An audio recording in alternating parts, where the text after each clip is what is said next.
Muy buenas tardes para todos. Es todo un gusto tenerlos por acá en esta nueva cita, nuevo webinar desde la Sociedad Panamericana de Transporte. Me permito presentarles a todos ustedes con mucho gusto. Mi nombre es Tomás Guerrero. Soy docente del Departamento de Ingeniería Civil de la Universidad Francisco de Paula Santander, seccional Ocaña, miembro de la Junta Directiva de la Sociedad Panamericana de Transporte. Feliz de tenerlos por acá, que estén atendiendo esta invitación. Hoy los voy a acompañar como host de la sesión en reemplazo del profesor Víctor Cantillo, que me pidió el favor, quien es comúnmente lo hace, pero debido a unos temas de viaje no nos puede estar acompañando, estar en una constante conectividad. Eh, Bienvenidos nuevamente. Simplemente voy a hacer la presentación acá, a darle la introducción a nuestro amigo Alejandro Ruiz Padillo, quien nos acompaña desde Brasil y va a ser el moderador de la sesión. Aprovecho también para dar la oportunidad y darle las gracias a Lina López y a Leonardo Gerson, quienes nos están acompañando de manera virtual aquí, obviamente en la sesión, que nos van a hablar de dos importantes presentaciones. Así que bienvenidos todos para la Sociedad Panamericana. Es todo un gusto poder desarrollar este tipo de actividades. Y Alejandro, le cedo la palabra. Muchísimas gracias a usted también por su acompañamiento. Bienvenidos a todos los que nos acompañan, en especial a los expositores. Que Dios los bendiga a todos. Sigo conectado por acá. Muy bien, muchísimas gracias Tomás por la abertura y por la presentación. Doy la bienvenida también a todos los que nos están acompañando en este webinar 2.05 de la Sociedad Panamericana de Transporte y Logística. Aprovecho para agradecer al presidente Víctor Cantillo, a Angélica Lozano y también en particular a Tomás por todo el interés en poder desarrollar estos webinars tan interesantes para toda la sociedad de investigación en el área de transporte y logística en toda América Latina. Y hoy, como estábamos comentando, tenemos más una sesión de webinar, en este caso sobre transporte sostenible. Yo voy a estar moderando la sesión. Yo estoy actuando como líder del Comité de Transporte Sostenible dentro de la Sociedad Panamericana de Transporte y Logística, junto con mi compañera Sonia Mangones de la Universidad Nacional de Colombia. Y sin más dilación, ya voy a pasar a presentarles a los dos expositores, los dos ponentes que van a compartir con todos ustedes su conocimiento sobre transporte sostenible. En primer lugar, tendremos a Lina Marcela López Montoya, de Colombia, y después tendremos a Leonardo Gerson Meira, de Brasil. Y comienzo ya la presentación de Lina Marcela López Montoya, de Colombia, de Espacio. Y ella va a hacer una presentación con título La movilidad natural pensada en las personas. Lina es directora ejecutiva de Despacio con maestría en transporte y urbanismo. Cuenta con más de 12 años de experiencia en la planificación, coordinación de diseño e implementación de proyectos de movilidad urbana. Fue asesora de ciudad de C4D Cities para la formulación del Plan de Acción Climática de Medellín, gerente de movilidad humana en la Secretaría de Movilidad y antes de ingresar a Despacio, acompañó a la promotora Ferrocarril de Antioquia en estudio de factibilidad de sistemas de bicicletas para la subregión de Urabá. Ha sido docente de cátedra en la área de diseño urbano, de producto y en administración. Hace parte del programa literario de Pro Antioquia, una iniciativa para formar líderes que generan valor público. Entonces, para nosotros es un gusto y un honor contar contigo hoy aquí, Lina. Ya le voy a pasar la palabra a todos los que están participando. Pueden ir colocando sus preguntas, sea a través del chat o dejándolas ahí ya guardadas para cuando después de las presentaciones podrán ser realizadas a nuestros dos ponentes y poder tener un debate sobre el tema.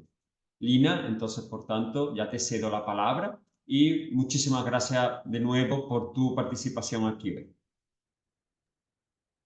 Hola Alejandro, muchas gracias por esa introducción y gracias también por la invitación para compartir parte de nuestra experiencia desde Espacio. Entonces, buenos días o buenas tardes para todas, dependiendo del lugar en el mundo en el que se encuentren. Yo soy Lina López, directora ejecutiva de Espacio. Al final les voy a contar qué hacemos en nuestra organización y hoy queremos compartir con ustedes una reflexión o varias reflexiones que hemos hecho sobre la movilidad natural pensada en las personas. Entonces, más allá de hablar de la movilidad activa, hoy queremos hablar sobre una investigación y un proyecto que hicimos en Despacio, donde literal nos dedicamos a estudiar y a entender el usuario del transporte público, que ese es nuestro punto de partida en una de las premisas que tenemos de movilidad. ¿Quiénes son las personas que están usando nuestro sistema de movilidad, el espacio público y cómo entenderlas nos ayuda a diseñar mejor lo que queremos? Entonces, para arrancar,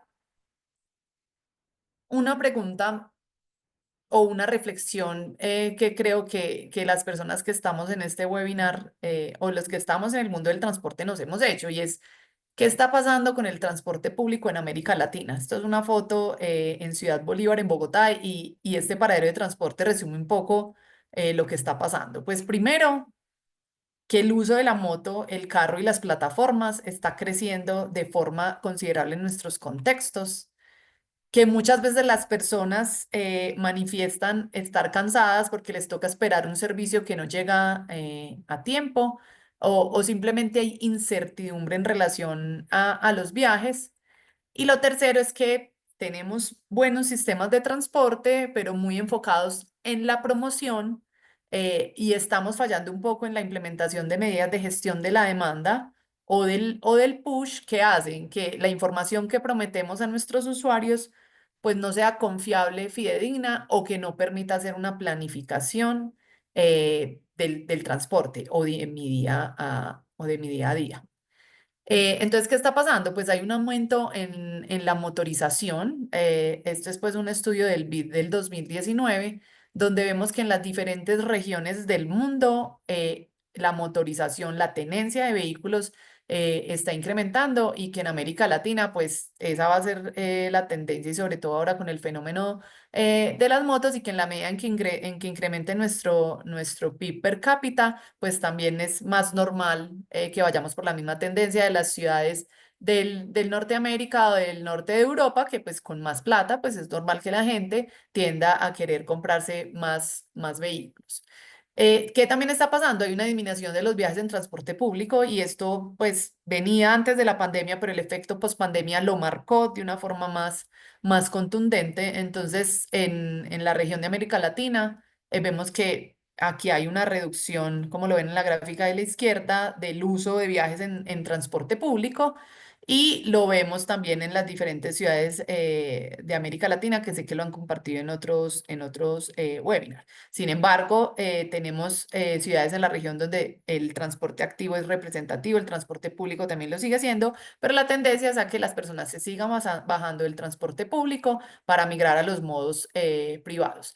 Y también aparece un fenómeno y es la asociación que hacemos del riesgo que hay post pandemia de viajar en sistemas compartidos o en sistemas públicos versus los sistemas privados y ese riesgo, obviamente asociado a la pandemia y otros riesgos de seguridad, se ven o las personas tienden a pensar que hay menos riesgo si voy en un carro, en una moto, caminando o en bicicleta. Entonces acá también vemos, comparados con las ciudades europeas, que el uso de los carros en estos contextos está decreciendo, mientras que en las ciudades latinas, pues que hicieron parte de este estudio, 6 de ellas, el uso del transporte privado va aumentando.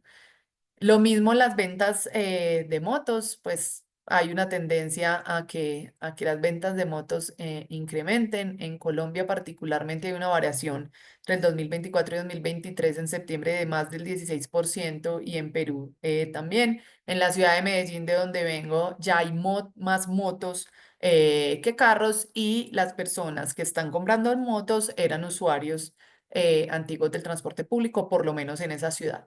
Y adicionalmente, las plataformas también están incrementando su participación en los recorridos. Es datos del último año, crecimiento de recorridos en más del 300% en Cabify, en Uber más del 106% y en Didi el 50%, y los usuarios también han incrementado. Así como los usuarios, los socios conductores, que son los que prestan este servicio.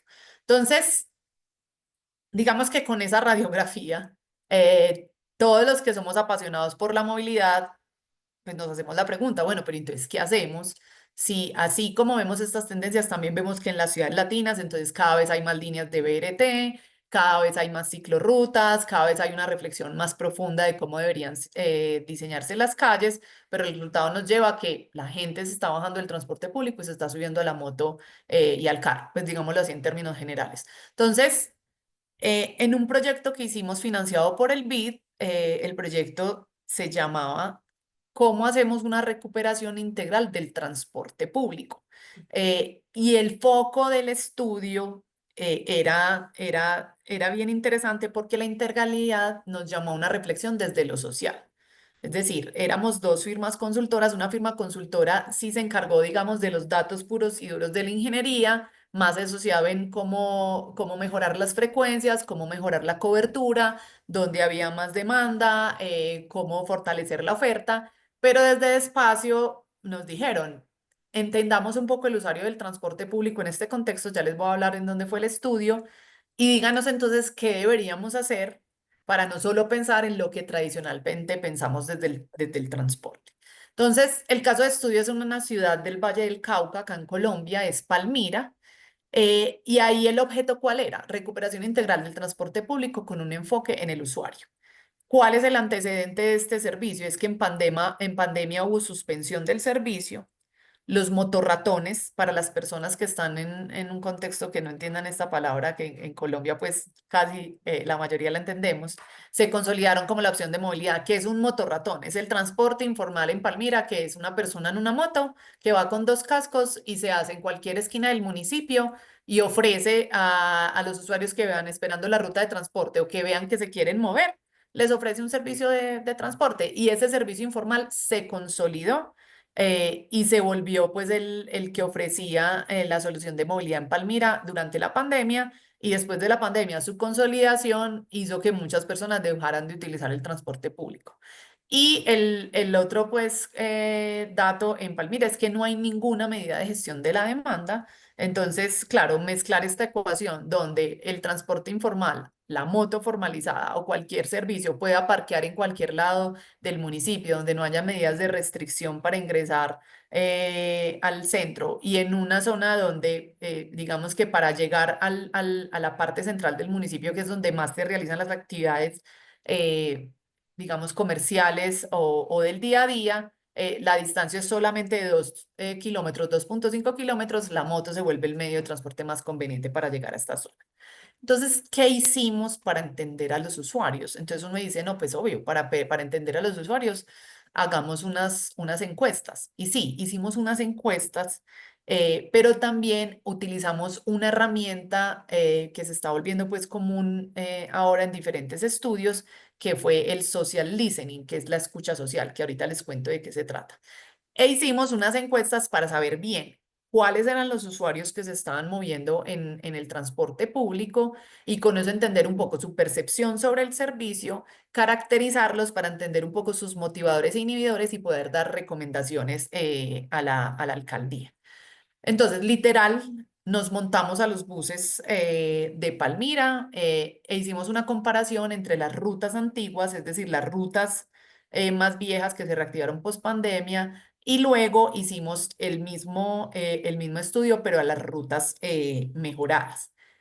¿Qué se mejoró en la ruta para que tengan en cuenta? Porque siempre vamos a estar hablando de una comparación. Es que en la ruta mejorada se cambió el tipo de vehículo, como lo ven en la imagen, el vehículo del bus de la izquierda, que digamos todavía son muy comunes en las ciudades intermedias y en las ciudades pequeñas de Colombia, que son buses donde el techo está bajo, donde no hay un espacio de circulación, donde las sillas no son confortables, donde, por ejemplo, en el contexto de Palmira hace mucho calor y no hay aire acondicionado o algunas medidas de diseño que adapten a la gente al clima. Se cambió por estos buses nuevos que tienen el techo más alto, tienen espacio de circulación, las sillas son más confortables, los tipos de ventana de apertura permiten que haya una mejor adaptación al clima. Se mejoró la frecuencia, se pasó de 30 a 10 o 12 minutos de frecuencia que se están cumpliendo, y se implementaron unas medidas de incentivo para validar tarjetas para ingreso al vehículo, incluyendo un descuento en el pasaje. Y lo que hicimos fue entender a los usuarios actuales, pero también hicimos unas encuestas para caracterizar a los usuarios potenciales, es decir, esos que están en el municipio, que están en la zona de cobertura del transporte público, pues qué pasa con ellos, cuál es su perfil y por qué no usan el servicio de transporte. Entonces, primero les voy a contar qué encontramos desde los usuarios actuales. Y posiblemente esta radiografía sea similar a diferentes ciudades de nuestro contexto latino. Pero antes de contarles el resultado, la reflexión es, y la primera pregunta que nos debemos hacer es, ¿sabemos cuáles son nuestros usuarios? ¿Sabemos cuáles son nuestros usuarios del transporte público? Si siempre estamos dando el mensaje de queremos que más gente utilice la bicicleta, queremos que más gente utilice el bus, queremos que más gente utilice el metro, pues el punto de partida debería ser como, venga, pero entendámoslos y estudiemos un poco su comportamiento. ¿Qué vimos en Palmira? El usuario típico del transporte público en Palmira son personas adultas. El 41% tienen más de 61 años y el 36% entre 45 y 60 años. Entonces la imagen de esta mujer adulta era constante en los vehículos, normalmente va sola o acompañada de otro señor adulto. Entonces eso de una vez te dice cómo se está moviendo el municipio. Son usuarios en su mayoría mujeres, el 74% de las usuarias son mujeres, pertenecientes a los estratos 2 y 3 con el 90%, son amas de casa o trabajadoras dependientes. Su mayor grado de escolaridad es secundaria y primaria, y los motivos de viaje principales que encontramos eran las diligencias y las citas médicas. Obviamente el motivo de viaje principal no era el trabajo ni estudio, pues por el tipo de usuario que tenemos, que ya son personas adultas o personas jubiladas.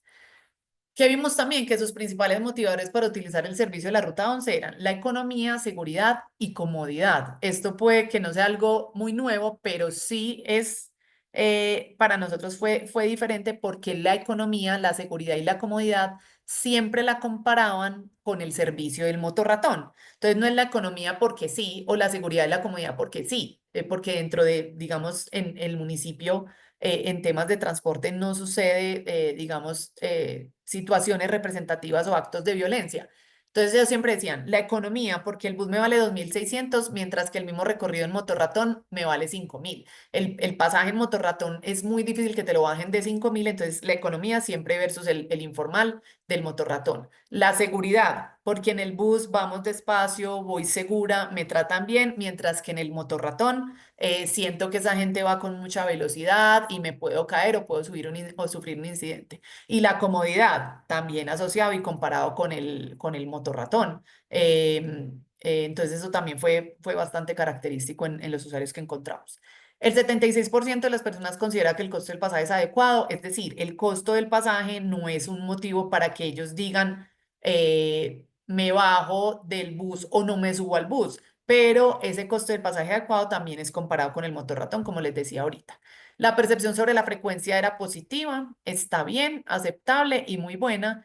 Y el 98% manifestaron que no han sido víctimas de ningún hecho violento dentro del bus. Sin embargo, 2 personas fueron hurtadas y una persona sufrió acoso. Entonces, claro, cuando uno ve estas cifras, uno dice, ay, pero súper bien, no han sido víctimas. Pero si no lo asociamos al tipo de usuarios que tenemos, es muy normal que uno diga que esta es una cifra buena. ¿Qué pasaría si entonces el tipo de usuario deja de ser en un 74% personas adultas y el servicio de transporte público lo empiezan a usar jóvenes o niñas o niños? Entonces, posiblemente incrementarían los casos de acoso o no. Por eso nosotros siempre le llevamos a la reflexión a la alcaldía.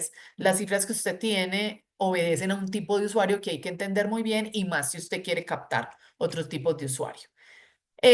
Acá entonces ven en la parte izquierda algunas preguntas que hicimos asociados a la ruta antigua y los resultados que están a la derecha son cuando ya se mejoró el servicio. Entonces, en la ruta antigua, cuando les preguntábamos sobre el tiempo que tomó el bus para pasar, hablaban de que estaba bien y demorado, o sea, había como una aceptación del servicio prestado de una forma bien. O sea, la respuesta, porque las encuestas y hacerlas en campo, eso es lo bueno, hacerlas presencial y montadas en el bus. La expresión de la gente es como bien o no, muy demorado.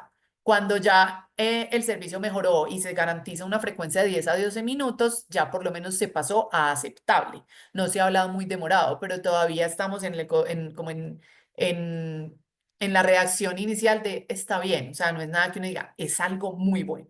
Pero ahí hay, digamos, también unos criterios que juegan y es la confianza frente a que la frecuencia se mantenga. Entonces decían, va bien porque son 10 a 12 minutos, pero ojalá se mantenga.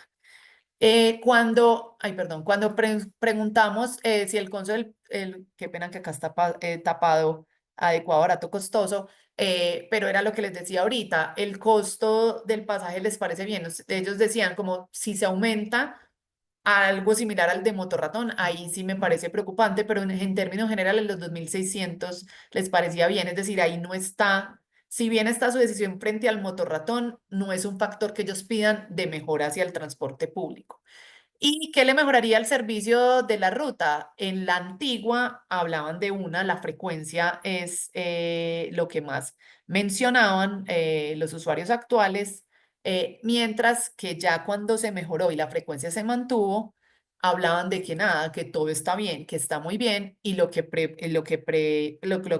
pedían era que se mejorara la cobertura. Y con esos cambios que se hizo entre la ruta antigua y la ruta nueva, cuando les decíamos en una palabra cómo describe el servicio de la ruta, con la antigua era bueno, que es la expresión en la cara que yo les decía que era como, sí, bueno, es como si dijeran como, bueno, es lo que hay.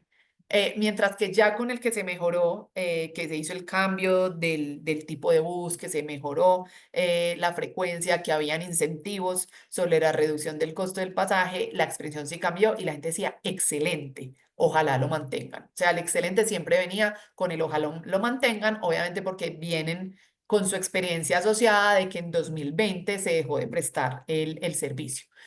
Y entonces, ¿qué hicimos para entender nuestro usuario? Aplicamos una metodología que se llama la metodología personas, que a través del análisis de las encuestas y del acercamiento con los usuarios, uno trata de ponerle un nombre al usuario que describa el perfil, una frase o un verbatim al usuario que describa el perfil y trata de llevarlo a una persona que haga una representación de los datos que se encontraron a nivel cual y a nivel cuantitativo. Entonces, esto también sirve para tomadores de decisiones y sirve para enviar un mensaje rápido frente a los usuarios, frente a su perfil y frente a sus motivadores o inhibidores. Entonces, para Palmira, nuestro usuario del transporte público se llama Gloria Zapata.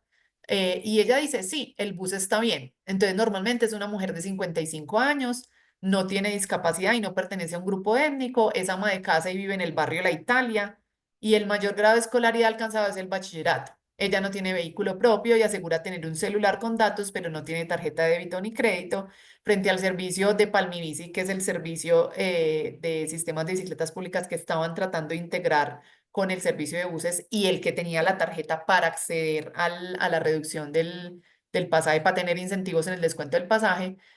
Mucha gente no sabía del servicio, pero el usuario típico del servicio de transporte público dice que no tiene la tarjeta Palmibici y no sabe qué es Palmibici.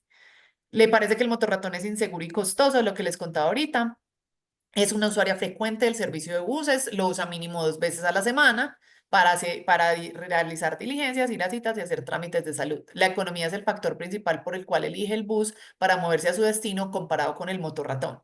En promedio, caminar al paradero le toma 5 minutos. Doña Gloria define el servicio como bueno. En general se siente satisfecha con el servicio, la tarifa le parece adecuada y cree que la frecuencia está bien. Sin embargo, a veces considera que el bus se demora en pasar.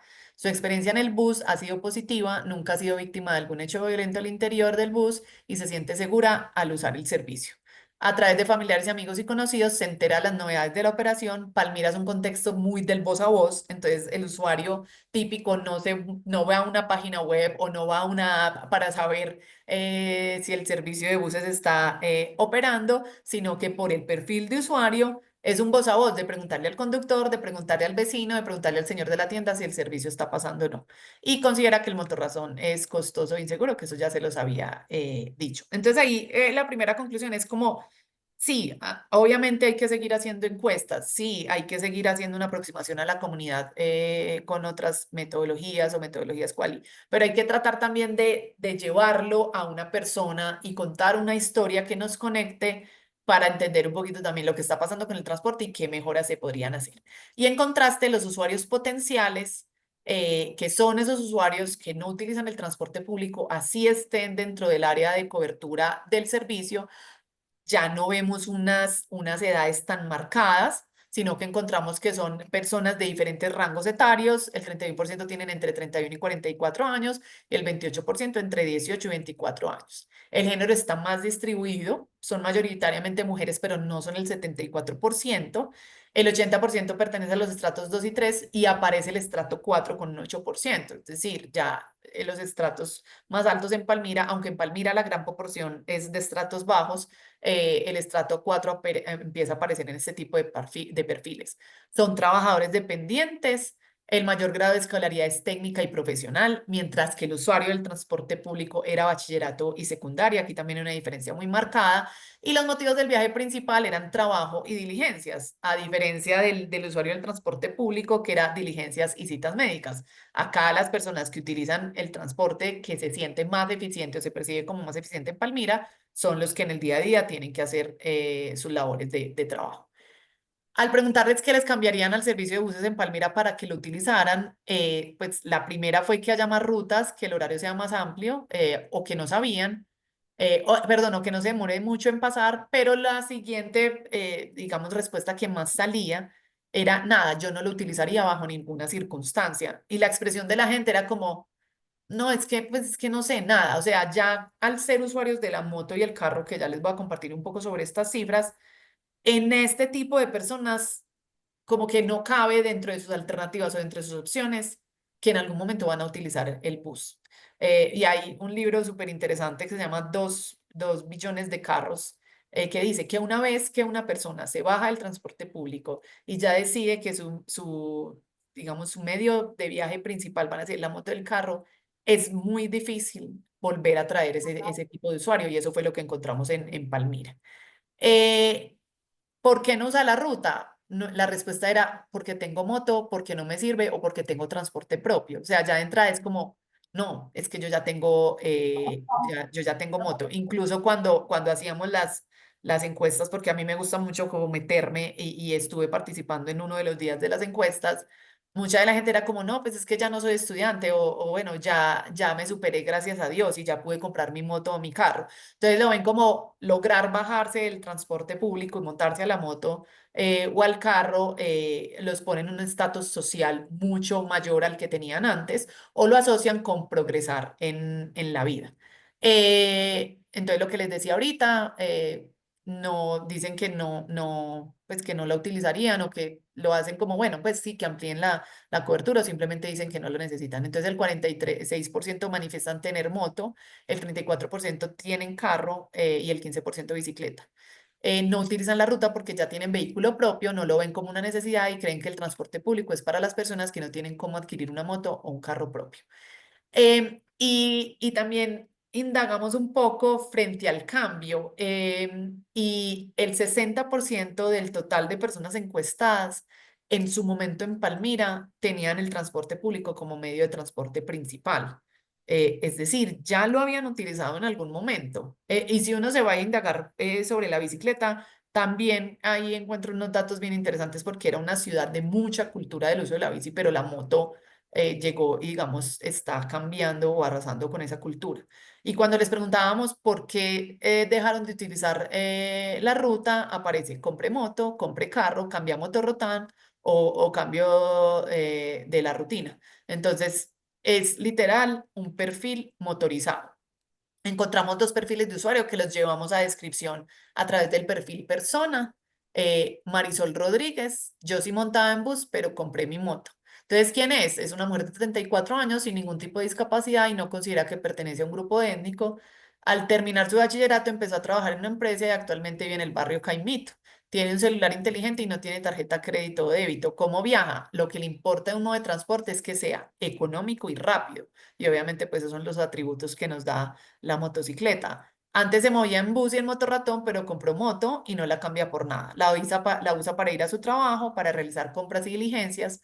Le parece que la moto, aparte de ser el modo que tiene disponible, es económica y segura desde la perspectiva de seguridad ciudadana. Diariamente invierte en transporte 6.000 pesos, no tiene tarjeta Palmibici y su percepción del transporte público. Antes usaba el bus, pero compró moto y ahora ese es su modo principal. Marisol cree que la cobertura que ofrece el transporte público es baja porque el bus no llega a todos lados, piensa que los horarios de operación no son suficientes y que hay largos tiempos de espera en los paraderos y que el bus da muchas vueltas durante el recorrido. Obviamente en un municipio, como les decía ahorita, que la mayor distancia hacia el centro son 2, 3 kilómetros, en moto llega directo, mientras que el bus se percibe que hace extra recorridos, lo que significa que tarda mucho tiempo en llegar a su destino y percibe que es incómodo. Aunque piensa que los buses son incómodos, están en mal estado, considera que los conductores que operan los vehículos y la tarifa del servicio son buenas, cree que quienes actualmente usan el servicio de buses lo hacen porque le gusta, porque es más económico que otros modos y porque en algunos barrios y porque hay servicio en algunos barrios donde solo llega el bus. Considera que aquellos que no usan el servicio lo hacen porque así como ella lo perciben como inseguro, lento e incómodo. Y a resaltar, este perfil personifica a un usuario expulsado del transporte público hacia la moto o hacia el motorratón. La moto se presenta como sinónimo de conveniencia y economía, y aunque la persona conoce los riesgos en términos de seguridad vial, sigue prefiriéndola ante otros modos. Y está la otra usuaria, que es María Camila. Entonces, María Camila es ese tipo de persona que dice, yo de mi carrito no me bajo. Entonces, ¿quién es? Es una persona de 45 años, ya tiene más edad, más experiencia y más medios económicos para acceder al carro. Vive en un sector de Palmira, que es Santa Bárbara, que ya es el estrato 4. Tiene un celular inteligente y tiene tarjeta crédito débito, o sea, ya es una mujer bancarizada. Lo que más le importa en un medio de transporte es que sea económico y utiliza el auto propio diariamente para realizar las compras y trabajo porque lo percibe seguro, o sea, economía y seguridad. Asegura percepción sobre el transporte público, asegura no haber usado antes el servicio de buses y en general tiene una percepción negativa del transporte público, considera que los conductores del costo de la tarifa están medianamente bien, y eso es pura percepción, porque cuando les preguntábamos incluso a los que no usaban el transporte público tenían una opinión sobre los conductores y sobre la tarifa. Indica que quienes no usan el servicio es porque lo perciben inseguro, lento e incómodo. Y a resaltar, María Camila es una usuaria fiel del auto, la comodidad y seguridad que ofrece este modo de transporte para ella no tiene comparación y por eso prefiere invertir en un poco más de dinero diariamente para pagar el precio de la comodidad. Este perfil de usuaria se involucra al estatus social que ofrece el auto como sinónimo de progreso y desarrollo. Captar este tipo de usuarios puede ser de baja prioridad. Bueno, entonces eso en relación a las encuestas. Conclusión, ¿qué hicimos? Los datos cuanti los llevamos a una historia de personas utilizando los verbatims, las reacciones que tenían ellas y obviamente los datos del análisis de las encuestas. Y lo segundo, que me quedan 5 minutos, es el social listening. ¿Qué es el social listening? Es el proceso de monitorear y analizar conversaciones en redes sociales y otras plataformas digitales para obtener información sobre cómo las personas perciben una marca, producto o servicio. En este caso, el servicio que queríamos explorar era el servicio de transporte público. Se utiliza para identificar tendencias, entender necesidades del público y responder de manera proactiva a los posibles problemas y oportunidades de mejora. Hicimos esta escucha social o social listening por un mes y categorizamos las conversaciones en un sentimiento positivo, negativo o neutral, y a esta herramienta se le meten las diferentes palabras de lo que yo quiero captar o de lo que quiero rastrear en esa escucha social. Entonces, obviamente pusimos Palmibici, Palmibus, Montebello, es decir, los diferentes nombres de las rutas de transporte, transporte público Palmira, ruta Palmira y algunas de las rutas asociadas a los barrios.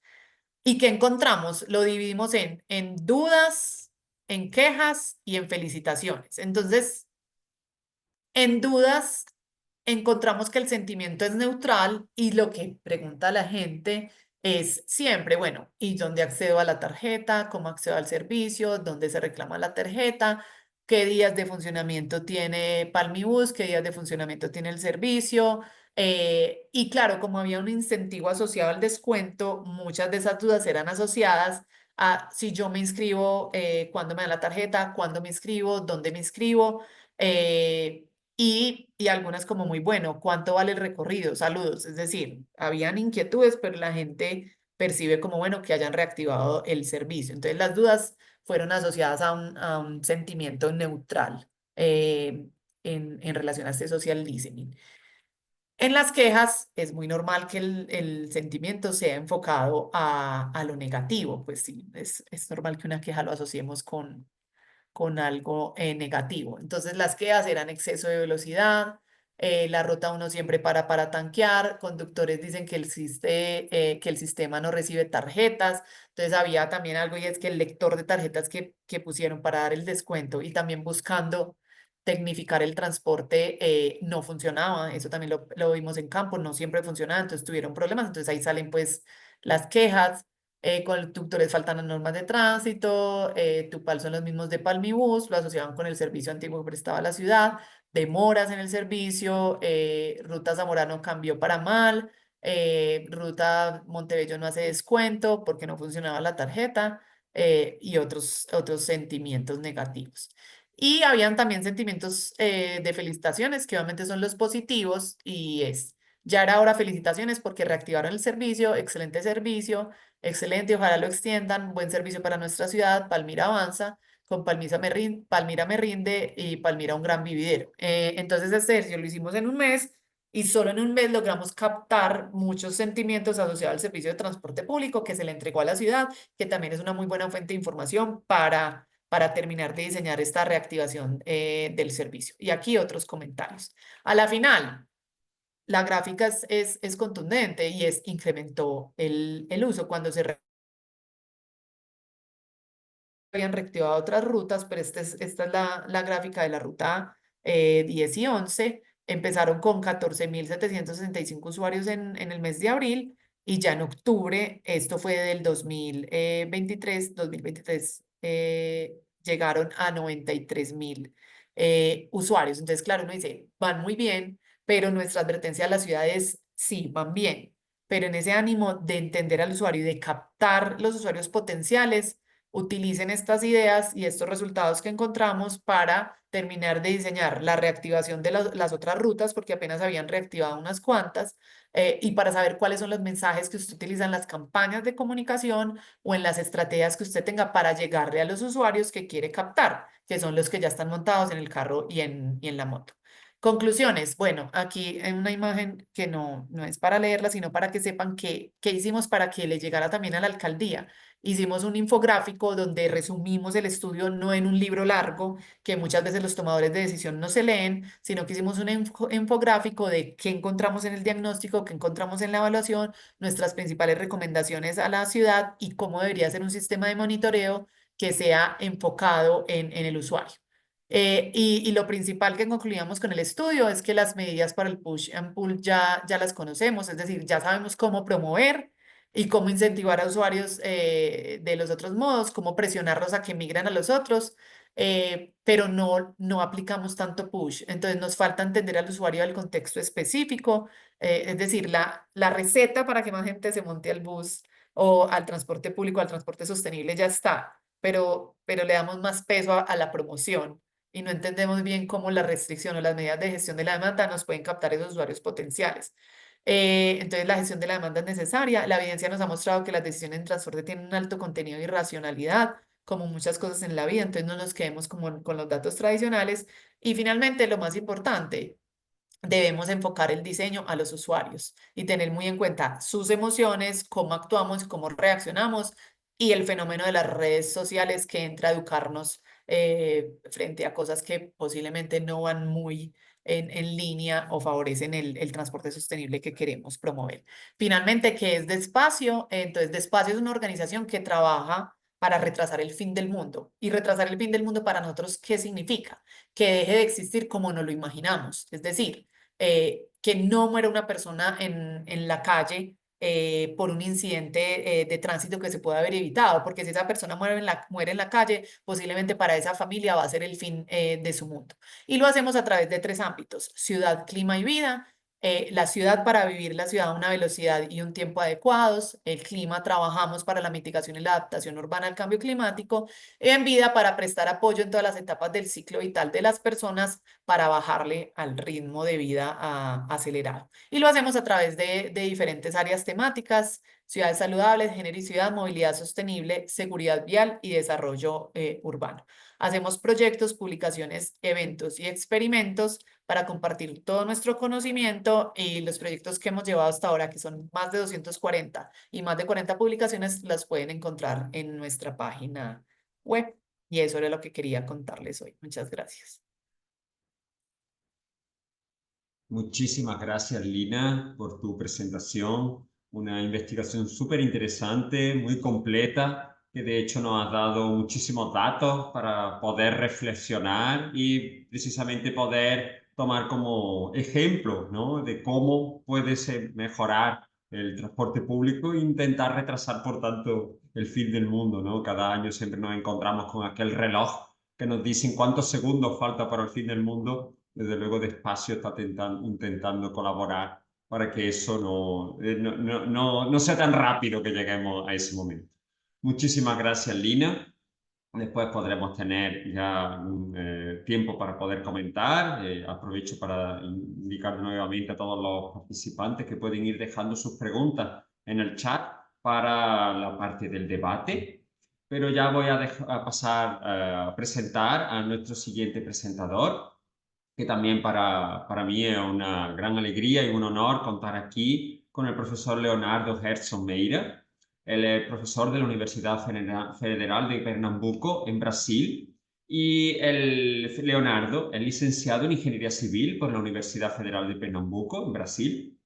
Tiene maestría en Ingeniería Civil en el área de transporte y gestión de infraestructura urbana por la Universidad Federal de Pernambuco, y un doctorado en Ingeniería Civil en el área de transporte y gestión de infraestructura urbana por la misma universidad.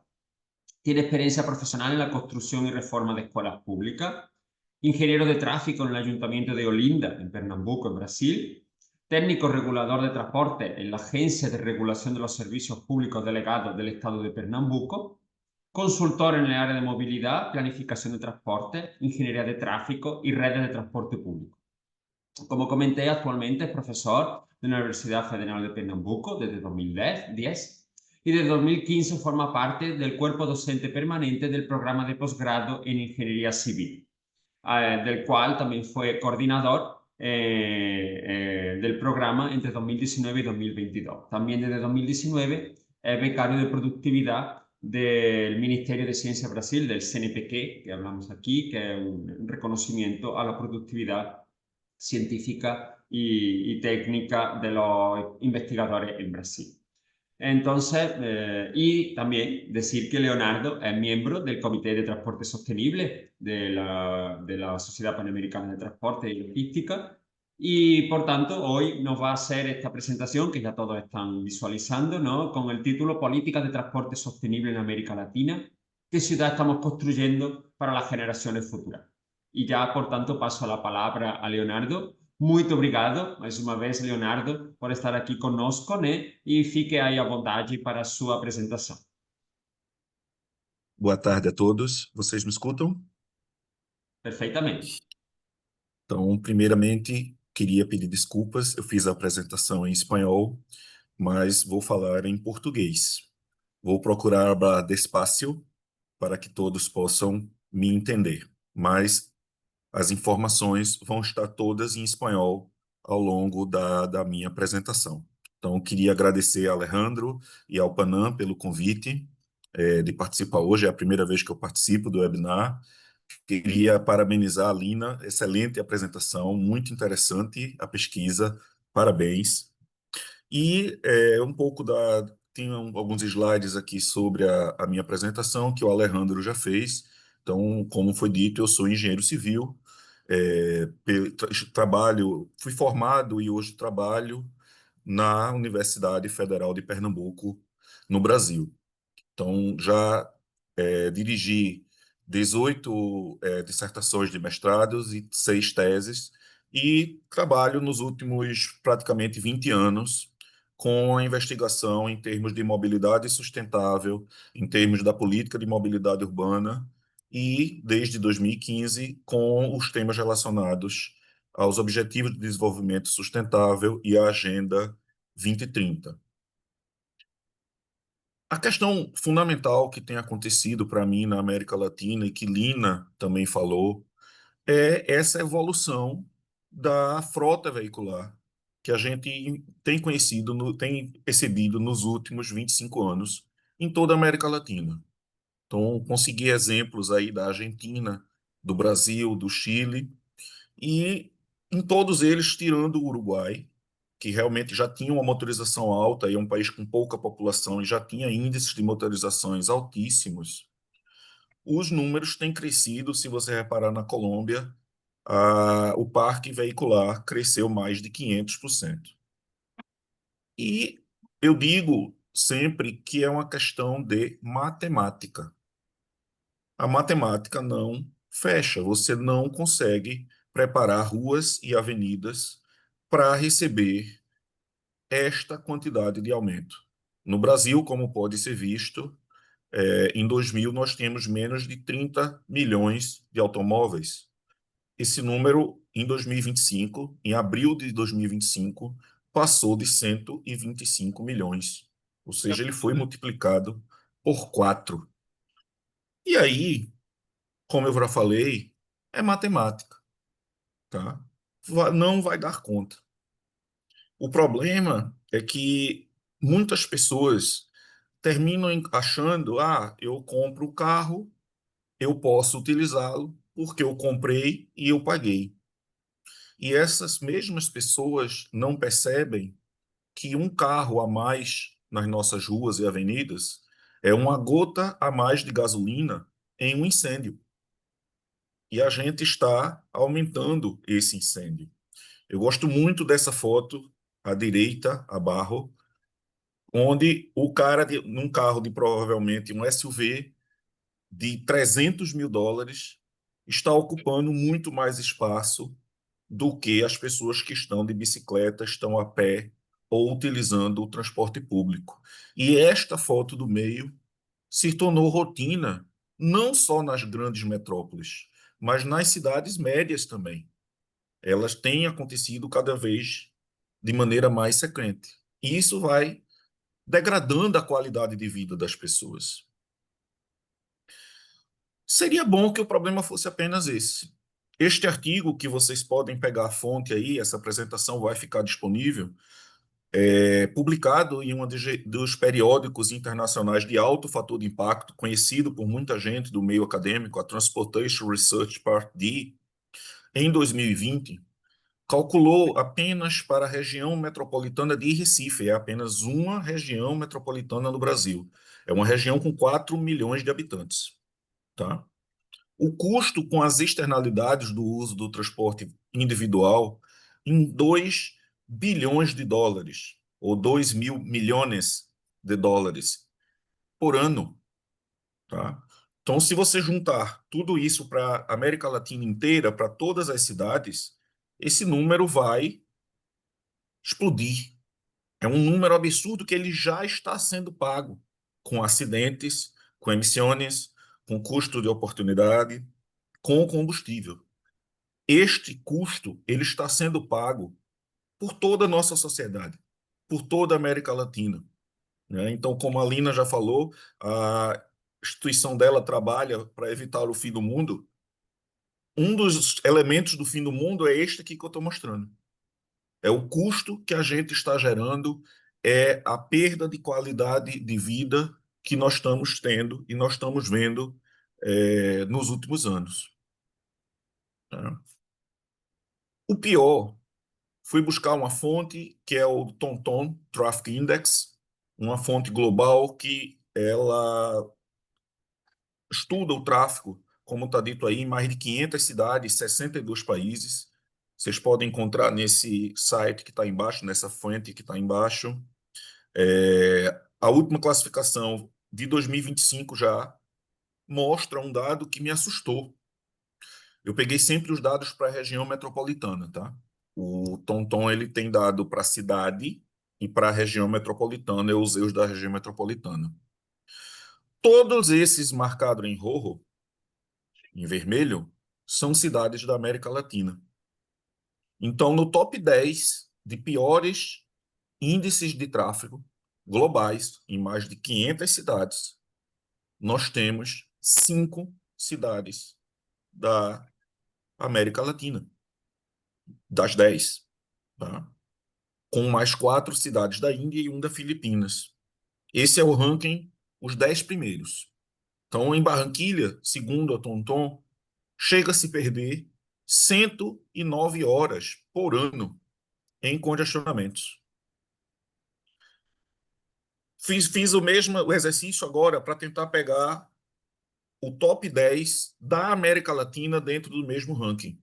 Tá? Então, Barranquilha continua sendo a primeira, Arequipa, Trujillo, Cartagena, Lima em nono lugar, Cali em 12º lugar, Bogotá em 13º, Medellín em 21º, Ciudad de México em 30º e São Paulo, no Brasil, em 35. Então, dos 35 cidades, regiões metropolitanas com piores níveis de congestionamento do mundo, 10 estão na América Latina. O próprio índice, ao final aqui, ele tem uma classificação de congestionamento. Eu, usando essa classificação de congestionamento, eu peguei as 20 cidades piores da América Latina. Então, Arequipa é a terceira cidade na classificação mundial de congestão. Bogotá, a quarta, Barranquilha, a sétima, e você vai ver aí, não vou ler todas, mas você vai ver cidades de México, Brasil, Peru, Colômbia, Chile. Então, praticamente a América Latina inteira está aí. Inclusive a cidade que eu moro, Recife, ela está no 13º lugar na América Latina, mas número 64 no ranking mundial de pior congestionamento. E estou falando para uma plateia de pessoas que são da área de transportes e que sabem disso, são da área de mobilidade, mas nunca é demais lembrar. As nossas ruas, muitas vezes, para transportar 50 mil pessoas por hora e sentido, você precisaria de 175 metros de largura. E o bem mais precioso que uma cidade tem é o seu espaço público. E a gente acaba gastando o nosso espaço público com o automóvel particular, com as motos. A Lina falou da Colômbia. Lina, aqui em Brasil, mais da metade das cidades já tem mais motos do que automóveis. No estado que eu moro, em Pernambuco, quase 90% das cidades têm mais motos do que automóveis. E é uma questão de espaço e de matemática. O espaço não cabe e a frota continua crescendo de maneira assustadora. Hoje, na minha cidade, apenas em Recife, vão entrar 195 veículos novos. Esta é a média de veículos que está entrando todos os dias a mais no trânsito. Já descontando aqueles que bateram ou que não circulam mais. 195 apenas hoje. E aí, soluções. Um leigo pode dizer, vamos construir novas carreteiras? Não parece ser a solução. Os Estados Unidos e outros países tentaram construir vias e mais vias, faixas e mais faixas, aumentarem, e tudo que eles conseguiram foi colher mais congestionamento. O congestionamento não melhora. Então, eu sempre pergunto quem gostaria de morar aqui e comprar pão aqui, nas minhas aulas. E sempre os alunos respondem, não, ninguém quer.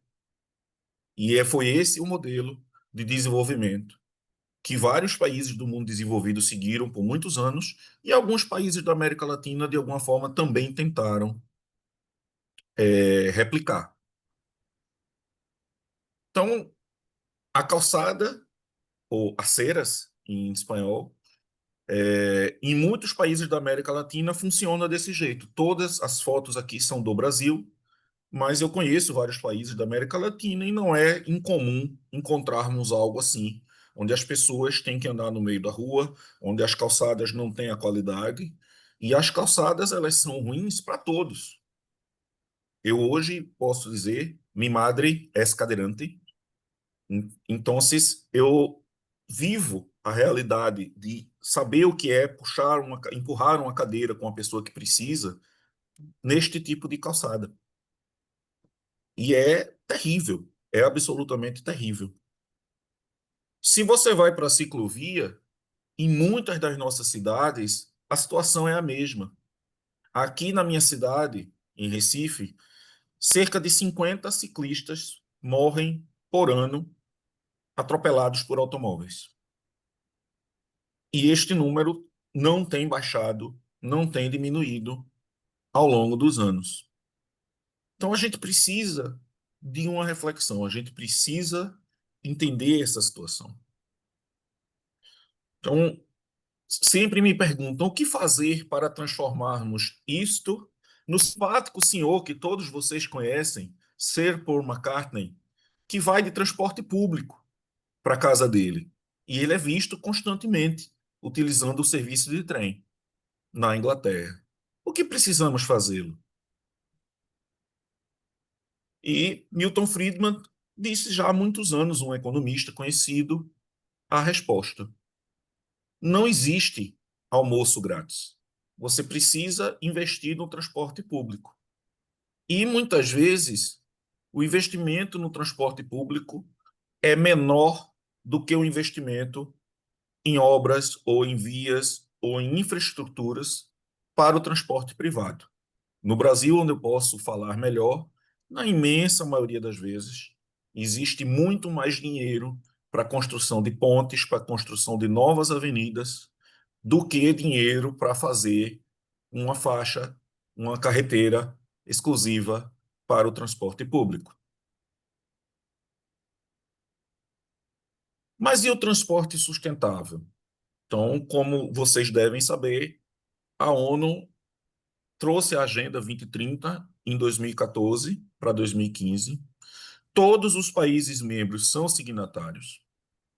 E, infelizmente, não tem um ODS específico para transporte.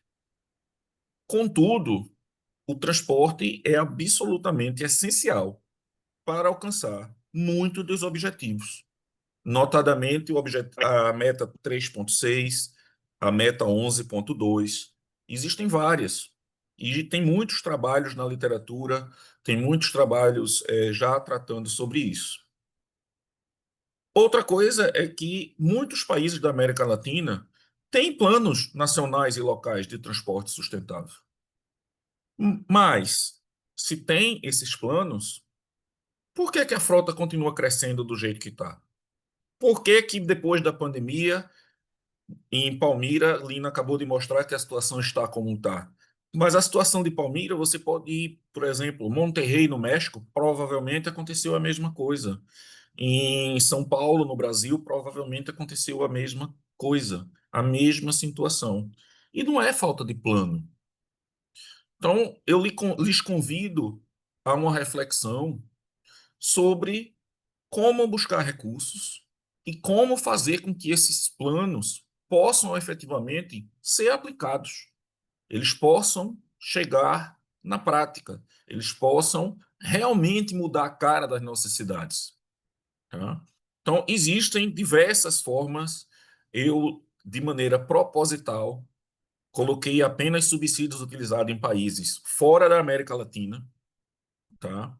Como a captura de valor usada na Índia, como o Project Finance nos Estados Unidos, como a venda de senhas para você ter a placa de automóvel em Pequim, como o próprio pedágio urbano, agora recentemente adotado por Nova York, e que muitas vezes é apoiado, inclusive, com plebiscitos. Tá? Imposto de combustível que vários países implantam, por exemplo, o Brasil implantava impostos nos combustíveis para transporte, para investimento em mobilidade. Hoje em dia nós ainda temos imposto no combustível, mas não para ser investido em mobilidade sustentável.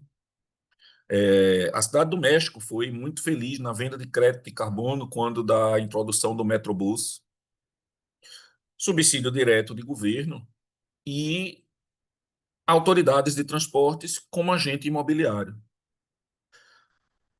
Na reflexão que eu proponho para todos, dá para ver o seguinte: ninguém precisa redescobrir a roda, ninguém precisa ser absolutamente um gênio para inventar algo novo. As soluções existem, as soluções foram aplicadas em vários locais do mundo, as soluções são múltiplas. Poderia citar ainda exemplos de Bogotá com o Transmilênio, de Curitiba com o sistema BRT aqui no Brasil. Então, soluções elas existem, mas a gente precisa de dinheiro, de recursos, a gente precisa de bom planejamento, a gente precisa fazer com que os planos master nacionais sejam aplicados, mas fundamentalmente a gente precisa colocar isto na prioridade dos governos. A gente precisa envolver o presidente da República, a gente precisa envolver o primeiro-ministro, a gente precisa envolver senadores, deputados, governadores, a gente precisa envolver os agentes públicos que são eleitos pela sociedade, para que eles possam entender o custo que isso está gerando para as pessoas. Essa situação literalmente está matando pessoas e literalmente está matando a vida no planeta. Para avançar, eu sempre coloco esta pergunta: ¿qué ciudad quieres para tus hijos? Porque não é um movimento que alguém vai, como Harry Potter, um mágico, e vai dizer Wingardium Leviosa com uma varinha e as coisas vão se encaixar em um minuto. Isso aqui, para essa situação melhorar, para o transporte sustentável ser uma realidade, precisa de tempo, precisa de planejamento, precisa de recursos. Então, não dá para pensar nos 4, 5, 6 anos de mandato de um político só. Isso tem que entrar na prioridade como um programa de médio e longo prazo, ou seja, para os nossos erros. Então, demonstrar às pessoas que é um processo lento e contínuo. Não existe mágica, não existe forma de conseguir fazer isso de uma maneira rápida. É preciso conscientizar as pessoas de que elas têm culpa também.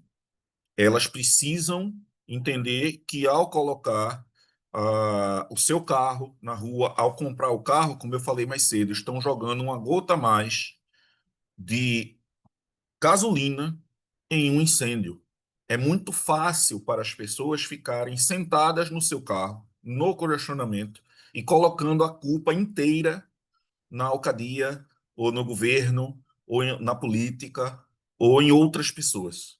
As pessoas precisam entender a sua parcela de contribuição. É preciso tecnificar as decisões políticas sobre mobilidade. Muitas vezes as decisões são apenas políticas, com interesses apenas econômicos, com interesses que não são interesses da população, e sim interesses, muitas vezes, inclusive, interesses errados, interesses escusos. Priorizar projetos de mobilidade sustentável. Praticamente, a Lina falou sobre o BID, sobre o Banco Mundial, eles apoiam hoje somente projetos de mobilidade sustentável. Mas em nível local, muitas vezes os prefeitos, eles querem fazer projetos como abertura de novas vias, abertura de novas pontes, projetos pensando em fluidez veicular para automóvel particular. É preciso priorizar o público sobre o privado. O único espaço que a gente tem que é democrático é a rua, é a calçada, por exemplo, as aceiras. Nela você pode andar independente se tem muito ou pouco dinheiro. É ali que você mostra que um cidadão que ganha $100 vale o mesmo do que um cidadão que ganha $100.000, como dizia ou como diz o ex-prefeito de Bogotá, Henrique Peñalosa. E é preciso também, não menos importante, otimizar o trabalho dessas instituições governamentais. Elas também têm sua parcela de culpa, como a sociedade também. Então, foi a reflexão, acho que a cidade que a gente está trazendo para a América Latina, o que é que a cidade que nós estamos trazendo para o futuro, hoje o quadro é muito difícil. É um quadro de aumento de frota veicular, é um quadro de aumento de poluição, é um quadro de pouco sucesso no planejamento que é feito, mas, por outro lado, eu entendo que a gente, se começar a prestar atenção para esses pequenos detalhes, se começar a entender que é um processo lento e contínuo, mas que precisa ser iniciado urgentemente, a gente vai conseguir, em talvez 10, 20, 30 anos, mudar esta, esta realidade. E para isso, a gente não precisa, vou repetir, inventar a roda. Basta entender o que outros países e outras cidades já conseguiram fazer, adaptar para os contextos locais, mas não precisa ser absolutamente genial para conseguir fazer isso. Então, acho que eu fiquei dentro do meu tempo. Agradeço a todos e fico à disposição. Agradeço mais uma vez ao Panam pelo convite. Muito obrigado, Leonardo. Muchísimas gracias por tu presentación. Realmente muy interesante también, que nos consiguió mover nuestra conciencia y pensar realmente cuál es la ciudad que queremos para el futuro. Y de hecho está dando bastante debate aquí en el chat de nuestra videoconferencia. Y también muchísimas gracias por su esfuerzo para poder hacer su presentación, que creo que todo el mundo ha entendido muy claramente, tanto por ayuda de los diapositivas cuanto por su habla. Y da para ver precisamente cómo las dos presentaciones se quedaron muy bien unidas en torno al tema de movilidad sostenible que estamos trabajando en este webinar. Y entonces ya voy a pasar a poder compartir con todos ustedes las preguntas que están llegando a través del chat, que animo de nuevamente a que todo el mundo que quiera pueda seguir haciéndolo. Y tenemos una primera pregunta que el profesor Víctor ya hizo en el inicio cuando Lina estaba presentando, pero yo pienso que además de Lina también si quiere Leonardo puede contribuir a la respuesta, ya que por la experiencia que tenemos Leonardo es un problema que nos encontramos no solo en Colombia, sino en toda América Latina, también en Brasil.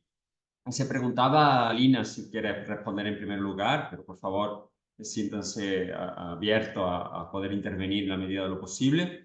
En los datos que ofrecía Lina marcaba muy claramente ese perfil de personas de mayor edad que utilizaban el transporte público y que en cambio los jóvenes, en cuanto podían comprar la moto o el coche, el carro, ya abandonaban el autobús, ¿no? Y ya no usaban más el transporte público. Y se hacía la pregunta, ¿qué se puede hacer precisamente para poder atraer ese conjunto específico de población, de esa franja de edad que precisamente puede ser una de las más complicadas, que es cuando precisamente por el aumento de su renta, de su poder adquisitivo, pueden directamente comprar un coche o una moto y ya, como tú misma decías, me subí en el carro, ya nunca me voy a bajar.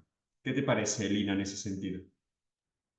En el caso de Palmira, con los usuarios potenciales encontramos un dato que fue contundente y era que los jóvenes empleados que tenían como destino el centro del municipio hacían una comparación inmediata entre la distancia del tiempo que les toma llegar en una moto y llegar en un bus. Entonces ellos mismos nos decían, yo para qué voy a utilizar el bus, sabiendo que yo voy a ir al centro del municipio, vivo a 2.5 kilómetros, en la moto me demoró 10 minutos, incluso 8 si rápido, mientras que en el bus me demoró 25. Entonces, y fue una de las recomendaciones que hicimos al municipio. Alrededor del centro principal de Palmira se deben hacer restricciones por horarios de acceso en dos calles principales, que son las que se hacen que se afecte la frecuencia prometida del bus de 10 y 12 minutos, y que además hacer una estrategia focalizada en la oferta de parqueaderos de motos, porque hay casas alrededor de Palmira, incluso antiguas, que ya son parqueadero de motos. hablándolo con los jóvenes decían, si yo no pudiera ingresar en la moto al centro, pues posiblemente en mi día a día me montaría el bus. Entonces, eso desde el punto de vista de la restricción y medidas de la decisión de la demanda. Ya lo otro que apela más a la emoción, nos dimos cuenta que en Palmira el gran reto era desmitificar que el bus es para los adultos mayores. Como el perfil está tan marcado, también nos decían los jóvenes, no, es que igual en el bus van allá bien los viejitos.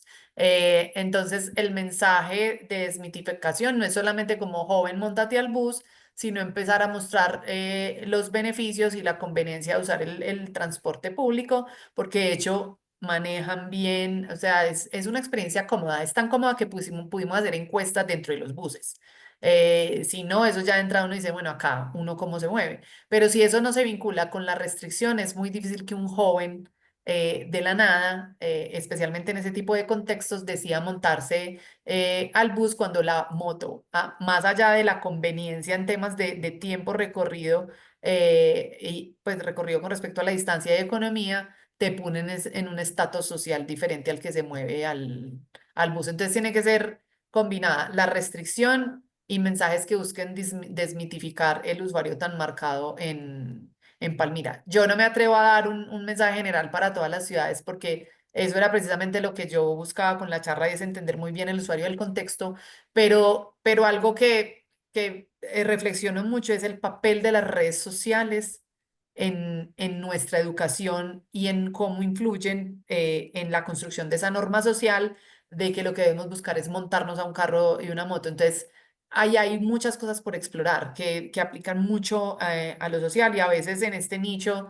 donde somos tan técnicos en movilidad, todavía nos quedamos mucho con la visión tradicional de cómo montar a la gente al transporte público. Entonces siento que hay que hacer algo con las redes sociales y por eso aparece el social listening. Pero no tengo como, este es el camino, no. Hay que explorar, dependiendo del usuario y el contexto, y el papel de las redes sociales, cómo podemos hackear de alguna forma el sistema. Cierto, Lina, realmente muy, muy importante esas dos medidas que estás conjugando, ¿no? Que estás comentando y que han sido trabajadas ahí en Palmira, como es incentivo, o sea, promocionar todo el transporte público, el transporte sostenible, y por otro lado, restringir el transporte privado, ¿no? Que esas dos cosas tienen que ir de la mano y precisamente que los potenciales usuarios, los usuarios actuales se mantengan y que los nuevos potenciales usuarios también que se consigan, ¿no? Y yo quería relacionar esta pregunta ya directamente con otra para Leonardo, que también está surgiendo aquí. Precisamente, si quiser, Leonardo pode aprofundar nessa resposta que a Lina fez agora, mas a gente vê como existem as medidas. Você falou muito claramente, não tem que inventar a roda, né? São essas aí que a Lina apresentou, né? Mas parece que os governos não querem colocar aí sua mão para poder fazer esse tipo de coisas de restrição e incentivo. Desde sua experiência e precisamente também nessa faixa etária, se quiser aprofundar, qual que seria a sua opinião para poder melhorar essa condição e tentar retrasar esse fim do mundo que a gente conversava atualmente? Então, pelo menos no Brasil, os prefeitos e os governantes, eles têm muito medo de implantar coisas novas, de implantar principalmente as medidas de restrição, porque a classe média que tem o automóvel, as pessoas, são pessoas que conhecem o prefeito, são pessoas que têm poder junto à mídia, aos jornais, às rádios, às TVs, às redes sociais. São os influenciadores que hoje são muito importantes. Então, é muito difícil você tentar algum tipo, de novo, eu falei para não precisar inventar a roda, porque as soluções são dadas, mas as pessoas que estão aqui não conhecem essa solução. Para elas seria uma inovação. E aí há um medo da inovação, há um medo do novo. Sobre a questão dos jovens, eu digo assim, hoje o sistema de ônibus aqui praticamente opera do mesmo jeito que operava quando eu tinha 30 anos, quando eu tinha há 30 anos atrás. Tá? Ele opera do mesmo jeito. A pessoa vai para uma parada, muitas vezes não tem informação sobre o ônibus, embora hoje o celular ajude com isso, mas é necessário trazer inovação. O jovem, ele é mais impaciente, o jovem de hoje em dia. Hoje em dia ele é completamente conectado, ele quer um serviço que atenda àquela expectativa. Então, por exemplo, eu não conheço aqui no Brasil um trabalho mais especificamente com o jovem que anda de transporte público, para entender que tipo de ação poderia trazê-lo mais para perto, que tipo de coisa você poderia trazer para o serviço que facilitaria ele a utilizar. Deve existir trabalhos, mas eu sou sincero de dizer que não conheço nada. Inclusive, acho um tema, talvez nós tenhamos aqui alunos assistindo, então talvez seja um tema interessante de se investigar e se buscar. Con certeza, ¿no? Y Lina levantó precisamente de que tenemos que llegar a los jóvenes precisamente por donde se mueven actualmente, que son esas redes sociales y todo eso. Entonces, los influenciadores que has comentado, Leonardo, ¿no? Entonces, realmente tenemos ahí bastante para trabajar, ¿no? Y incentivar todas esas medidas. Tenemos otra pregunta aquí que queríamos comentar contigo en primer lugar, Lina. Y creo que la presentación de Leonardo después se completó muy bien, precisamente porque vimos como las grandes áreas metropolitanas, las grandes ciudades tienen esos gravísimos problemas, ¿no? De congestionamiento, de seguridad vial, ¿no? De grandes problemas en contra de la movilidad sostenible. Y tú nos has presentado aquí muy bien ese estudio de Palmira, ¿no? Que dentro del ámbito de Colombia, según mi conocimiento, no hay de las grandísimas ciudades, que son de varios millones de habitantes, es una ciudad más intermedia, de unos 200.000 habitantes, si no me equivoco, un poco más si acaso, ¿no? Y precisamente estábamos comentando cómo tal vez las medidas no pueden ser exactamente iguales, como tú misma decías, Lina, tenemos que entender el perfil del usuario, pues no tenemos una receta que pueda servir exactamente para Bogotá, para Palmira o para una ciudad mucho más pequeña, ¿no? Y eso también nos encontramos en esa situación aquí en Brasil. Entonces, quería si podías comentar un poco en ese sentido, Lina, ¿qué se cree que se pueda hacer? Si esa situación es similar, por tu conocimiento también en ciudades mucho más pequeñas, que nos podamos encontrar en un estrato mucho menor, y ¿cuál es tu opinión en relación a esas medidas? Si hay alguna que pueden ser compartidas, que por tanto puede servir para toda nuestra audiencia aquí, o tenemos que llevar precisamente esa cuestión del tamaño de la ciudad que puede influenciar mucho en esas políticas de movilidad sostenible. Por ahí estaba debatiendo un poco en el chat con Darío, y es que así como también sabemos el listado de lo que se debe hacer para promover el transporte público y también sabemos esa receta para las medidas de gestión de la demanda de restricción, en Latinoamérica tenemos un factor que pesa más que en otros contextos. En otros contextos también es muy pesado, pero acá se vuelve fundamental y también era lo que decía Leonardo, y es el factor político. Nosotros nos podemos quedar hablando décadas del cobro por congestión y muy posiblemente en nuestras ciudades no se logre implementar en los próximos 10 o 20 años. Y cuando ya hayan pasado 10 o 20 años, ya habrá otra idea. O bueno, ya habrán pasado otras cosas, pero con seguridad en la próxima década o en las dos próximas décadas, el problema de la congestión se va a volver aún peor si se sigue manteniendo la tendencia. Entonces, cuando por ejemplo estaba en el gobierno de Medellín y se hablaba de empezar a hacer los estudios para el cobro por congestión, eh, obviamente la parte política planteaba una serie de inquietudes, aparecía la palabra miedo y también el tema social, porque pues no es lo mismo, y bueno, y obviamente el cobro por congestión pues puede tener una cantidad de particularidades dependiendo del contexto, pero también si uno va a aplicar medidas de restricción, no es lo mismo uno aplicarle una medida de restricción a una persona que si un día le digo, ve, mañana no puedes llegar a esta zona, en tu moto, hay personas que van a poderse adaptar más fácil porque tienen forma de pagar un taxi u otro medio de transporte que los lleve, o posiblemente viven cerca de su lugar de destino, a otra persona que la moto se haya vuelto su opción de vida y que si le cambian esa dinámica, posiblemente al día siguiente no se va a poder adaptar y va a tener una serie de consecuencias que se van en cascada a su núcleo familiar. Entonces, hay una medida que yo creo que sin decir es una medida de restricción o necesariamente una medida de gestión de la demanda, es la redistribución del espacio.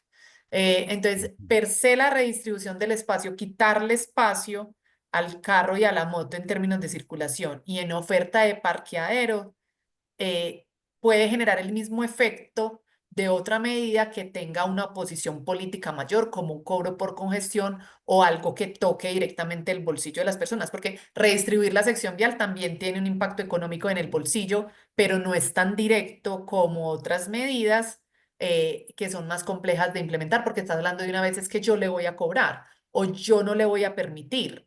No, cuando yo redistribuyo la calzada no le estoy en teoría cobrando directamente ni le estoy restringiendo. Yo le digo, sí, usted puede pasar, pero posiblemente si sigue viajando en un carro, si yo redistribuyo la calzada y ya no vas a tener 3 carriles, sino un carril, pues vas a tener que esperar más tiempo en la congestión y si veo un BRT pasar o veo las bicicletas pasar o la gente caminando, digo, uy, bueno, no, pues ya con este cambio, así me dé mucha rabia, no me están cobrando directamente, pues eso lo va a entender el ciudadano así como si no fuera un cobro directo y posiblemente ahí va a haber una intención al cambio modal. Entonces, sí, para mí la redistribución del espacio es clave y así tenga oposición, puede que no tenga una oposición tan alta al mensaje de cobrar directamente.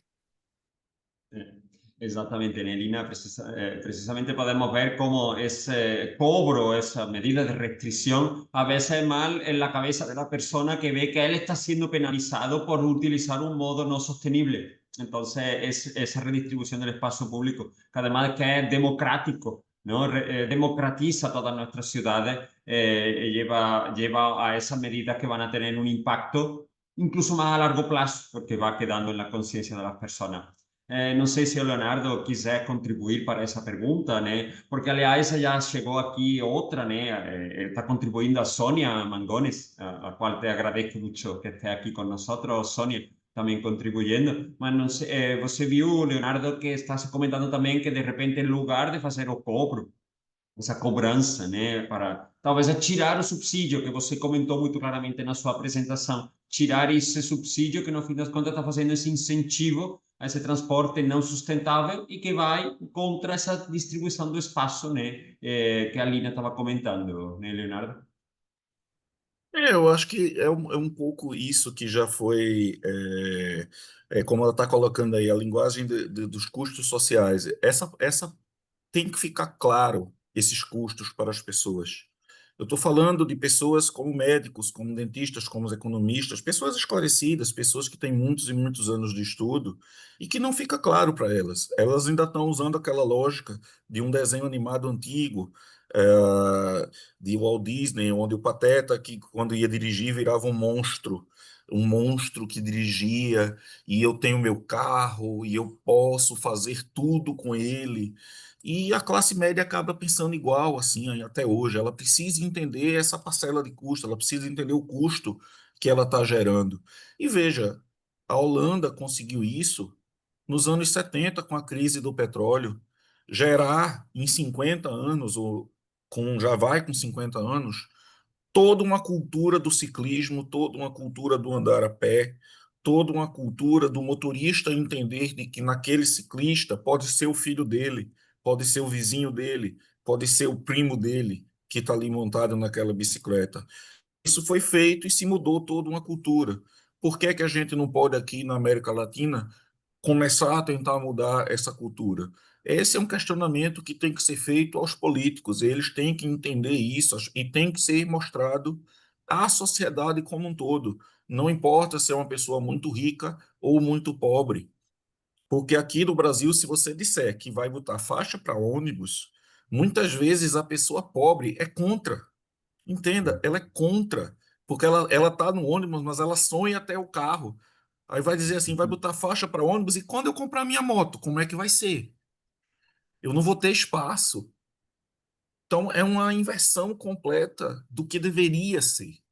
E a gente tem que ter, e aí é importante começar pelos jovens, como foi falado, porque os jovens são o futuro, não é? Então a gente precisa, de alguma forma, repetir isso várias vezes, precisa chegar na imprensa, precisa chegar nos políticos, precisa chegar nos conselhos de engenheiros, de médicos, de dentistas, de arquitetos, para repetir isso exaustivamente, até que a sociedade como um todo da América Latina possa entender isso. Com certeza, Leonardo, né? Essa questão que a Lina falava antes, né? De estar no carro parado e ver como os BRTs e as bicicletas passam mais rápido, ou até que a pessoa consegue se deslocar adequadamente pela calçada, né? Então, nesse sentido, temos que levar em conta todos esses aspectos, né? Que são medidos, né? Aqui o Darío está comentando, ¿no? Que precisamente es importante entender el perfil del usuario y ver cómo esas cuestiones como cobertura, frecuencia, confiabilidad y seguridad son muy importantes, ¿no? Para poder conseguir ese incentivo al transporte público. E eu queria também aproveitar, Leonardo, você destacou também uma questão que também deu aqui alguns comentários no chat em relação à acessibilidade para pessoas com mobilidade reduzida, né?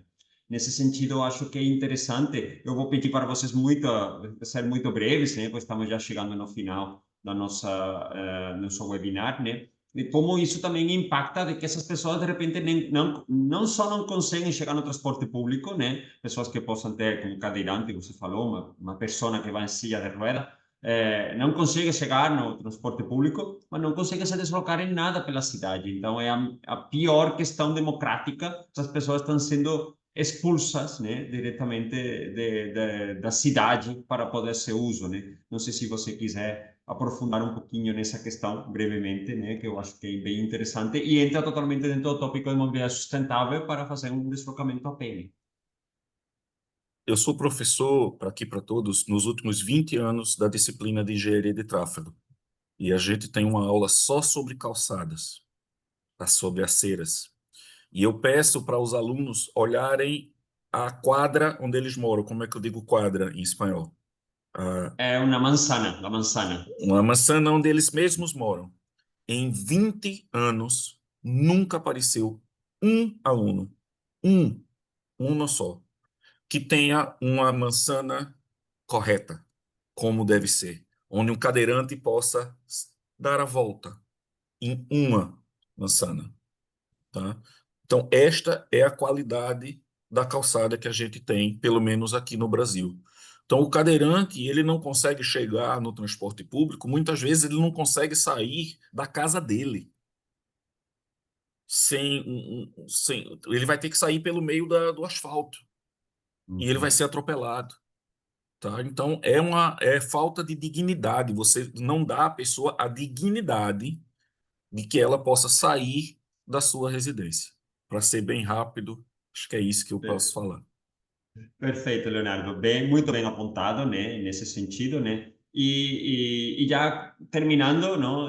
Darío também está, Diego, perdão, e Darío estão comentando aqui também em relação com isso. E já vou a passar a palavra, eu creio que incluso por última vez já, a Lina, para poder comentar. Surgiu aqui uma pergunta que está relacionada também com esse tema que Leonardo está falando, de pessoas com mobilidade reduzida, en general en el transporte sostenible y en particular en el transporte público, si quisiera, se ve como la seguridad es un aspecto muy importante también en toda América Latina, ¿no? Nos encontramos con una sensación de inseguridad cuando las personas no están dentro de su coche, que parece un escudo en que están totalmente seguras. Y aparece esa cuestión, es la percepción que la persona tiene de estar segura cuando se desplaza a pie, de bicicleta o dentro del autobús. Y está preguntando aquí, ¿cómo puedes hacer mejor esa percepción? ¿Qué medidas se pueden adoptar para mejorar la percepción de seguridad, Lina? Diego, esa es una súper pregunta. Y pues hay que enfocarlo en varias cosas. Pues primero la prevención y posteriormente la sanción. Nosotros el año pasado hicimos parte con el Ministerio de Transporte y financiado por la GIZ, pues lideramos el proyecto para establecer el protocolo de violencias basadas en género en el sector transporte. Y fue un proyecto muy bonito porque pues el grupo era, en su mayoría éramos mujeres, pero también se llega a un punto de impotencia porque por más que uno establezca los protocolos de atención, que eso es una forma también de que el usuario se sienta respaldado, a veces veíamos que posiblemente la prioridad se le debe dar a la prevención, es decir, a promover unas conductas o una norma social diferente de comportamiento del transporte público. Entonces uno dice, ¿y por dónde arranco? Y ahí es donde uno se sentía un poquito impotente. es muy complicado porque no traza solamente el hábito de la movilidad en sí, sino cómo venimos, en la forma en que nos relacionamos con nuestras familias, la cultura, cómo no, nos crían. Entonces, debe haber mucha prevención y mucha comunicación asociada a que no debería ser normal que una persona en el transporte público me mire de una forma, o que, sí, o que me empiece a hablar, o que me pida el teléfono, o que me diga, o que hagan actos obscenos, o que me diga... Eso no debería ser normal. Lamentablemente, en muchas sociedades como las nuestras está normalizado.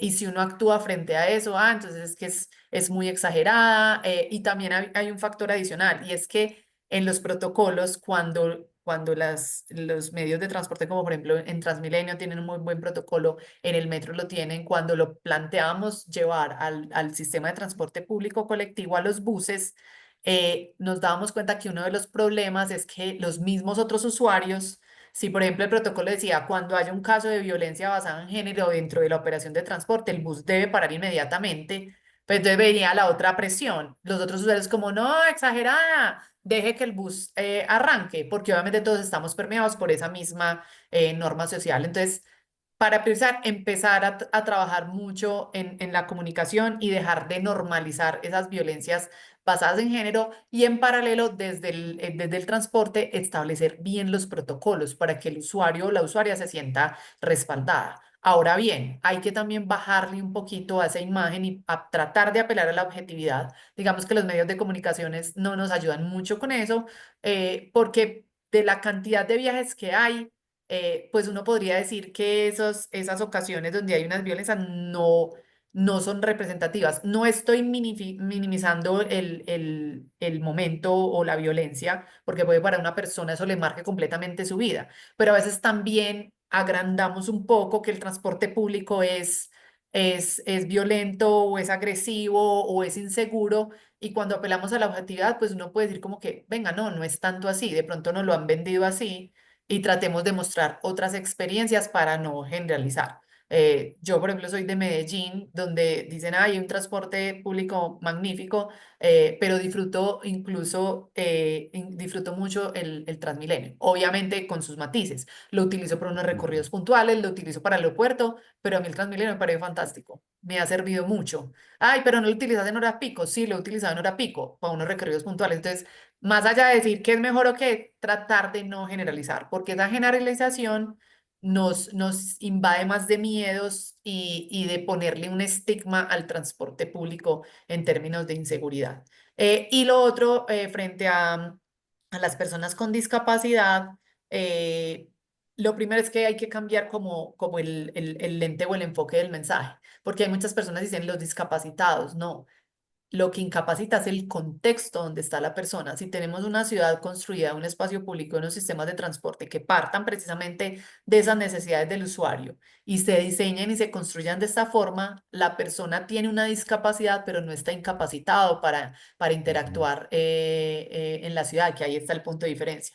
¿Qué es lo que pasa? Que a veces cuando hay unos presupuestos reducidos o limitados, entonces lo que se quita es precisamente lo que afecta a esos grupos que son más vulnerables, que no son la generalidad de la población que utiliza el transporte, o que a veces ni siquiera pueden salir porque el contexto no se los permite. Entonces, sí, es cambiar esa imagen y partir de este punto de que el contexto es el que puede incapacitar, y que en los presupuestos o en los proyectos de movilidad sería empezar por este nicho, porque si se satisfacen las necesidades de las personas con discapacidad, van a estar cubiertas las necesidades de las personas que por ahora pues nos podemos mover porque tenemos todas nuestras facultades físicas resueltas o bien hasta ahora.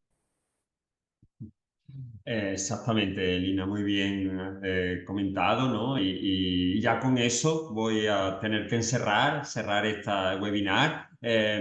Podríamos quedarnos durante horas, como estábamos hablando aquí sobre el tema, y yo creo que han surgido unas reflexiones súper interesantes. Hemos podido relacionar las visiones, por un lado, de Lina representando a Despacio, por otro lado en Colombia, y por otro lado Leonardo representando a la Universidad Federal de Pernambuco en Brasil.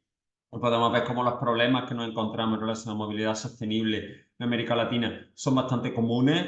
No existe la receta. Importante verificar el perfil del usuario e intentar hacer ese incentivo pensando incluso en desmitificar aquello que parece que no está bien, decir que son seguros, que son adecuados, que son inclusivos y, por tanto, enfocar en todas las personas para que nuestros políticos realmente coloquen en el foco, en la prioridad, en mejorar las condiciones del transporte sostenible en nuestra región para que la vida de las personas sea cada vez un poco mejor y podamos dejar para nuestros hijos, ¿no? Siguiendo ahí cogiendo el hilo de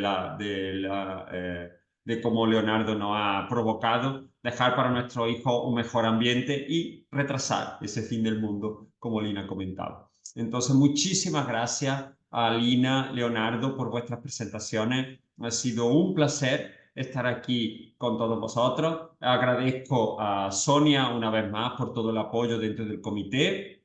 Agradezco a Tomás y al profesor Víctor también por todo el apoyo y por tanto dejo aquí ya cerrado este webinar y ya les convoco para los próximos, que saben que si se perdieron algún antiguo están todos en el canal de YouTube del PANAM y de quedarse para los próximos que tendremos con temas mucho más interesantes, mucho más interesantes que hoy o todos los días, todas las veces muy interesantes sobre estos temas que nos afectan al transporte y a la logística.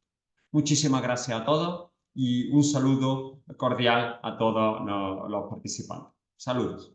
Muchas gracias, un gusto. Muchas gracias, muy amables Muchas todos. gracias. Chao, chao. Gracias.